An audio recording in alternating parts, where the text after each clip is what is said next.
അനുദിന വിശുദ്ധർ മാർച്ച് 30 വിശുദ്ധ ജോൺ ക്ലിമാക്സ്. ക്ലൈമാക്സ് അഥവാ പരിപൂർണതയിലേക്കുള്ള ഗോവണി എന്ന വിശിഷ്ട ഗ്രന്ഥത്തിന്റെ കർത്താവ് എന്ന നിലയിലാണ് ക്ലിമാക്കസ് എന്ന നാമധേയം ജോണിനോട് ചേർന്നത്. ഇദ്ദേഹം 524 പാലസ്തീനയിൽ ജനിച്ചു.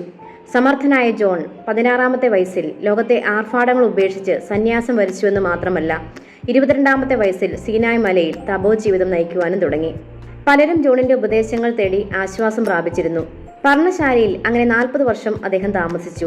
75-ാമത്തെ വയസ്സിൽ അദ്ദേഹം സീനാ മലയിലുള്ള സന്യാസികളുടെ ആപത്തായി തിരഞ്ഞെടുക്കപ്പെട്ടു.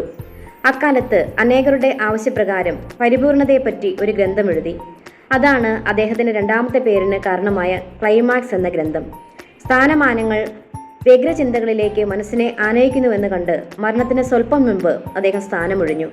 ധ്യാനനിരതനായി 605 മാർച്ച് 30 അദ്ദേഹം ദിവംഗതനായി. ഈ വിശുദ്ധന്റെ പാത നമുക്കും പിന്തുടരാം.